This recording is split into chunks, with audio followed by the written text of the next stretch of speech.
Let's talk cool vinyl. I'm just going to talk about one record. Maybe I'll start doing this as I trip over records that I find really interesting that you might want to check out. The one I'm going to talk about today is Kenny Burrell, God Bless the Child. And I mentioned this in a haul video recently. I got a chance to listen to it a couple of times. And this is one of those albums that I liked basically right away because of the feel of it, and it did kind of remind me of some stuff that I was into early on, like in college. That stuff being Ramsey Lewis. Ramsey Lewis is, for those that don't know, kind of a fusion, soul-infused fusion, funk, jazz guy. And he had one album called Tequila Mockingbird. He's got a bunch of them, but that one specifically sticks in my head. You might want to check that out. So it's got electric piano, it's electronic music, it's got electric piano, electric bass, that sort of thing, and definitely got a kind of a funk or soul groove to it. This is kind of like a raunchier Ramsey Lewis, with the frontman being a guitarist rather than a keyboardist. And so that's how it struck me. It's definitely more jazzy than Ramsey Lewis, or more traditionally jazzy. I guess you'd call it hard bop because of the slight bit of funkiness that creeps into it. So it's guitar, that's Kenny Burrell, Billy Cobham on drums, Ron Carter on bass, Freddie Hubbard on trumpet, Hubert Laws on flute, Hugh Lawson and Richard Lyons on piano, electric piano, Ray Barretto and Airto Mariera on percussion, a bunch of folks on cello. Yes, there are strings on this jazz album. I guess it's from that time in jazz's history when that was considered kind of cool.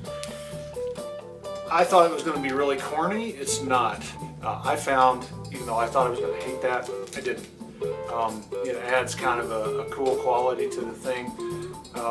So just know that I didn't find the strings particularly intrusive. Playing on this is great. I liked it a lot. There's a lot of toe tapping going on when I was listening to this album. Let's talk about sound for a minute, because sound is important to me. This thing is recorded what I would call really hot. It sounds like it was recorded really hot. I've done some studio recording myself, and that's not a bad thing. It lends a particular tone to the sound. There's a little bit of distortion on the louder bits, but it makes it a lot fatter. So it's got a very fat sound. It's got good stereo imaging. It's got a really big sound on top of being really fat. I kind of like the way the drums are done. There's a mix. I tend to pay a lot of attention to how drums are recorded. There's a bit of a mix of approaches here. What I expect is for the drums to take up the amount of space the size of a drum kit between my speakers. This doesn't exhibit what I call the giant drum kit syndrome that a lot of jazz records do, where you have the ride cymbal off in the left speaker and the hi-hat off here in the right speaker. Rather, the drum set is contained. I don't hate the giant drum kit thing, I just feel like it takes away from a natural soundstage. So this album has pretty good soundstaging, especially when it comes to the drums. One interesting thing I want to point out is on the title track, there's actually two drum tracks. It's very laid back. The second side of this album is very chill.